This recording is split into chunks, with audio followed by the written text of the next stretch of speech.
নমস্কার বন্ধুরা, আশা করি সবাই ভালো আছেন। চলে এলাম আরেকটি নতুন গল্পের রিভিউ নিয়ে। তো আজকে আমরা যে গল্পটা রিভিউ করতে চলেছি সেটি প্রচারিত হয় রেডিও মিলন বলে যে ইউটিউব চ্যানেল আছে, তাতে এটি গল্পটির নাম শয়তানের মা এবং গল্পটি লিখেছেন শ্রী কৌশিক দাস। তো নাম শুনে কিন্তু আপনি ভুল বুঝবেন না যে এই গল্পটি কোনো ভৌতিক বা অলৌকিক গল্প। এটি একটি স্পাই থ্রিলার সম্পূর্ণরূপে, এবং অনেক স্পাই থ্রিলারই আমরা শুনেছি, কিন্তু এই স্পাই থ্রিলারটা একটু অন্য স্বাদের, একটু ভিন্ন স্বাদ আমার কাছে এটা লেগেছে, তাই জন্য এটার আমি রিভিউ করছি। এইটি একটি সম্পূর্ণ গল্প এবং দুটো খণ্ডে বিভক্ত, দুভাবেই এটি প্রচারিত হয়েছে। এটার টোটাল দৈর্ঘ্য হচ্ছে গল্পটির 8 ঘন্টা। তো আমি ডেসক্রিপশানে গল্পটার লিঙ্ক আমি দিয়ে দেবো, আপনারা শুনবেন। আশা করছি আমার মতন আপনাদেরও ভালো লাগবে।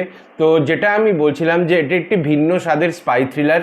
তো এখানে এটা ভিন্ন স্বাদ এই কারণেই যে এখানে আলোচনা করা হয়েছে যে 9-এর দশকে 1995 থেকে 2000 সালের মধ্যে যে ভারত তথা বিশ্ব ক্রিকেট যে ম্যাচ গড়াপেটা বা ম্যাচ ফিক্সিংয়ের জালে জড়িয়ে পড়েছিল, সেটি কিভাবে তাদেরকে এফেক্ট করে এবং কিভাবে সন্ত্রাসবাদীরা এর পিছনে যুক্ত ছিল, এই সমস্ত কিছু নিয়ে এই স্পাই থ্রিলারটি তৈরি।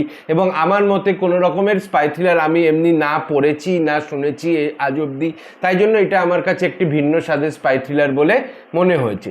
তো এর গল্পটি সেটা শুরু হচ্ছে শ্রীলঙ্কায় যাওয়া ভারতীয় জাতীয় দলের একটি টেস্ট সিরিজ নিয়ে, এবং সেখানে ভারতীয় জাতীয় দল শ্রীলঙ্কার কলম্বোর একটি 5 তারা হোটেলে থাকে, এবং সেই হোটেলের একজন কর্মচারী একদিন কাজ করতে করতে ভারতীয় জাতীয় দলের লোকেদের মধ্যে কিছু কথা শুনতে পারে, এবং যেখানে তারা ম্যাচ ফিক্সিং নিয়ে আলোচনা করছিল। কিন্তু এই কথাটি তাকে খুবই অবাক করে, এবং সে যখন তার আরেক সহকর্মীকে কথাটি বলতে চায়, তখন দুর্ভাগ্যবশত তাকে খুন করে ফেলা হয়, এবং এই কথাটি আর কোথাও সে বলতে পারে না।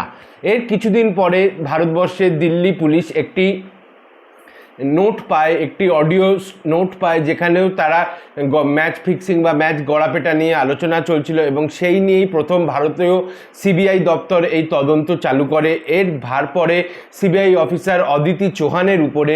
অদিতি চৌহান একজন খুবই অভিজ্ঞ সিবিআই অফিসার, এবং তার স্বামী আদিত্য চৌহান তিনি ছিলেন এক্স নেভি অফিসার। বর্তমানে তিনি ওএনজিসির একটি জাহাজে ভারতীয় আরব সাগরের উপকূলে তিনি পোস্টেড, সেখানে তিনি কাজ করছেন।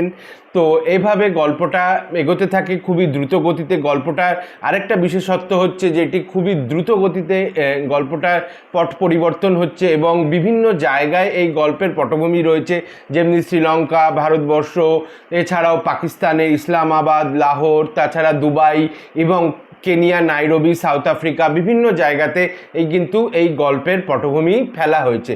তো অদিতি চৌহান যখন এই তদন্ত শুরু করে, তখন আস্তে আস্তে অনেক বিশ্ববিখ্যাত লোকেদের নাম এর সাথে জোড়ায়, যেমনি হ্যান্সি ম্যাকেনজি, ইনি তৎকালীন দক্ষিণ আফ্রিকা ক্রিকেট টিমের অধিনায়ক, তার নাম এর সাথে জড়ায়, এবং ভারতবর্ষেরও বহু লোকের নাম এখানে জড়ায়। এবং এখানে কিছু কোড নেম ইউজ করা হয়েছে ডাইরেক্টলি, সেখানে প্লেয়ারদের বা বিভিন্ন লোকেদের নাম নেওয়া হয়নি। এখানে রাবণ বলে একজনের কথা উল্লেখ করা হয়েছে, তাছাড়াও বিভিন্ন রকমের আরও বিভিন্ন প্লেয়ারদের নাম ডাইরেক্টলি এখানে নেওয়া হয়নি।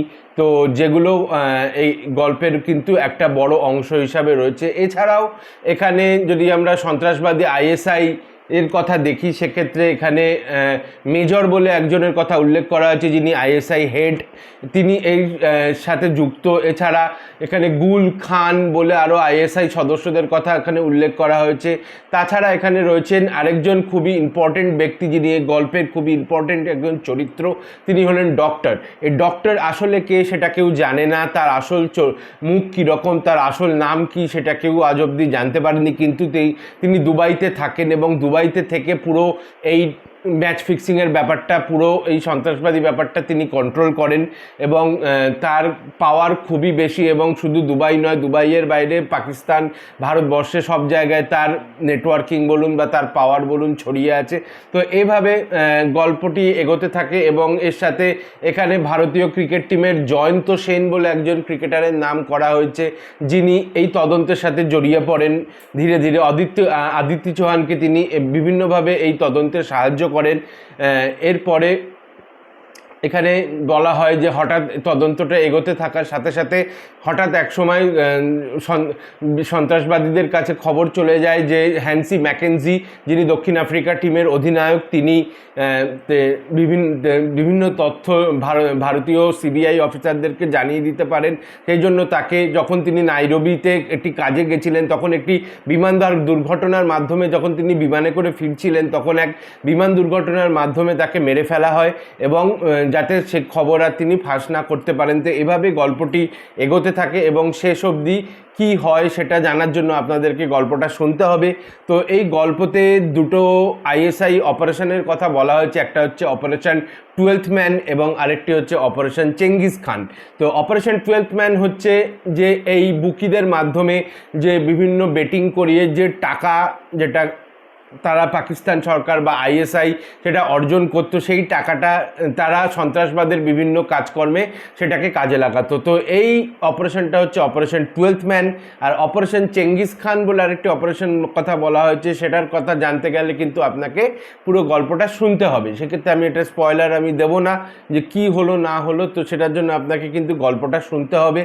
তো এছাড়া এখানে ডিটেলিংয়ের কথা যদি বলি, এটাতে গল্পটার এটা একটা প্লাস পয়েন্ট, খুবই বড় প্লাস পয়েন্ট। এখানে ডিটেলিং খুব ভালোভাবে বলা হয়েছে। গল্পটার একটা স্পাই থ্রিলারের যেটা একটা বৈশিষ্ট্য, যেখানে যে ডিটেলিংটাকে প্রপারভাবে করা, এখানে যে টার্মিনোলজিগুলো ব্যবহার করা হয়েছে, র বলুন বা সিবিআই বলুন বা আইএসআই বলুন, তারা যে টার্মগুলো ব্যবহার করে সেগুলো এখানে ব্যবহার করা হয়েছে। এছাড়াও এখানে যে ডক্টর বলে চরিত্রটি আছেন, উনি একটি বিশেষ, একটি খুবই রেয়ার অসুখে উনি ভুগছেন, যেটার নাম হিমালোক্রিয়া। এটি একটি অসুখ যেক্ষেত্রে কিনা উচ্চ রক্তচাপের দরুন মানুষের যখন উত্তেজিত হয়ে পড়ে তার চোখ থেকে রক্ত বেরোয়। তো উনি এই বিরল অসুখে ভুগছিলেন। তো এটাও আমি গুগল করে দেখেছি, আপনারাও দেখতে পারেন, এই অসুখটা কিন্তু সত্যি আছে। তাছাড়াও যখন হ্যান্সি ম্যাকেনজির বিমান দুর্ঘটনার কথা বলা হয়, তাতে যে বিমানের চালনায় বা রানওয়েতে টেক অফ করার সময় যে বিভিন্ন রকমের টেকনোলজি ব্যবহার করা হয়, সেগুলোও কিন্তু সবই ডিটেলে বর্ণনা করা হয়েছে। তাছাড়াও যে হ্যান্ড টু হ্যান্ড কমব্যাট বা সিবিআই বলুন, র বলুন, আইএসআই বলুন, তারা যে সমস্ত অস্ত্রপাতি ব্যবহার করে থাকেন, সেইগুলোর নামও কিন্তু এখানে প্রপার রিসার্চ করে প্রপার ডিটেলিংয়ের মাধ্যমে এখানে ব্যবহার করা হয়েছে। তো এটা কিন্তু এই গল্পের একটা খুবই বড় প্লাস পয়েন্ট বলে আমি মনে করি। আর যেটা হচ্ছে আরেকটা প্লাস পয়েন্ট, সেটা হলো গল্পের গতি, যেটা আমি প্রথমেই বলছিলাম। কিন্তু এক্ষেত্রে এই যে গল্পের প্রচার, এবার আমি যদি রেটিংয়ের দিকে আসি, গল্পের প্রচারের ক্ষেত্রে এক্ষেত্রে গল্পের যে স্টোরি আছে সেটা তো আমার খুবই ভালো লেগেছে, এটা ইউনিক একটা গল্প। তো সেক্ষেত্রে আমি একে 10-এ 9 দেবো। প্রেজেন্টেশনের ক্ষেত্রে আমি একে 10-এ 8 দেবো। কেননা এক্ষেত্রে যে স্পিডের কথাটা আমি বলছিলাম বা গতির কথাটা বলছিলাম, সেটা কোনো কোনো জায়গাতে আমি মনে করেছি একটু বেশি হয়ে গেছে, যে অতটা গতিও কিন্তু ভালো না। গতি থাকা ভালো, কিন্তু গল্পের ক্ষেত্রে অতটা গতিও ভালো না। এখানে দুটো যখন ঘটনার বর্ণনা করছে, দুটো ওভারল্যাপ করে গেছে কিছু কিছু ক্ষেত্রে, যে ক্ষেত্রে একটু গ্যাপ থাকলে আমি মনে করতাম যে এটা প্রেজেন্টেশনটা আরও ভালো হতো। তাই জন্য আমি প্রেজেন্টেশনে 10-এ 8 দেবো। ডিটেলিং যেটা আমি বললাম খুবই ভালো, 10-এ 9 আমি দিচ্ছি ডিটেলিংয়ে। ভয়েস ওকে, 10-এ 7 দেবো। কিন্তু এই গল্পের যেটা একটা নেগেটিভ পয়েন্ট, সেটা হচ্ছে এর পোস্টার ডিজাইন।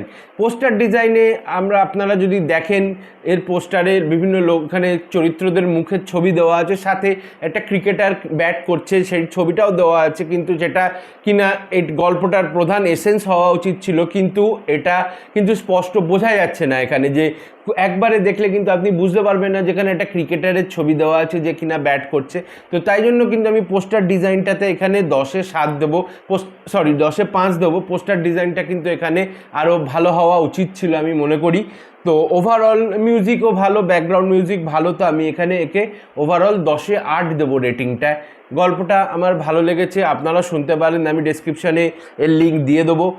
আর এক্ষেত্রে এখানে কয়েকটা মজার জিনিস আছে, যেটা আমি আপনাদেরকে এখন বলবো। গল্পর রিভিউতে দিলাম, এবার কয়েকটা মজার জিনিস আছে। এখানে কয়েকটা চরিত্র বা কিছু লোকের নাম নেওয়া হয়েছে, যেগুলো আপনারা হয়তো বা আমাদের রিয়েল লাইফের সাথে রিলেট করতে পারেন। তো যদি আপনারা বুঝতে পারেন বা রিলেট করতে পারেন নিশ্চয়ই কমেন্ট করে জানাবেন। তো নামগুলো আমি এখন বলছি, দয়া করে শুনবেন। তো নামগুলি হচ্ছে, প্রথমেই হ্যান্সি ম্যাকেনজি, যেটা বললাম দক্ষিণ আফ্রিকার অধিনায়কের কথা বলা হয়েছে। দু নম্বর হচ্ছে এখানে রাকেশ মঙ্গেশকর বলে আরেকজন ভারতীয় টিমের প্লেয়ারের কথা বলা হয়েছে। 3 নম্বর কৃষ্ণমোহন পাথুরিয়া বলে, ইনি হচ্ছেন সিএবি হেড বা সিএবি চিফের কথা বলা হয়েছে।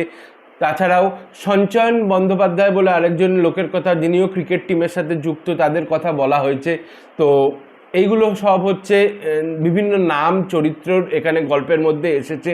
তো এদের নামগুলোর সাথে যদি আপনি রিয়েল লাইফে রিলেট করতে পারেন, তাহলে কিন্তু আপনি অনেকটা কমেন্টে আমাদেরকে জানাবেন। তো আশা করছি আমার এই গল্পের রিভিউ আপনার ভালো লাগলো। তো এমনি আরও নতুন নতুন গল্পের রিভিউ যদি আপনারা জানতে চান, তাহলে এক্ষুনি আমার চ্যানেলটিকে সাবস্ক্রাইব করুন। আর আমার রিভিউ যদি ভালো লাগে তাহলে সেটিকে লাইক করুন এবং শেয়ার করুন। তো খুবই তাড়াতাড়ি দেখা হচ্ছে নতুন একটি গল্পের রিভিউ নিয়ে। সবাই ভালো থাকবেন, ধন্যবাদ।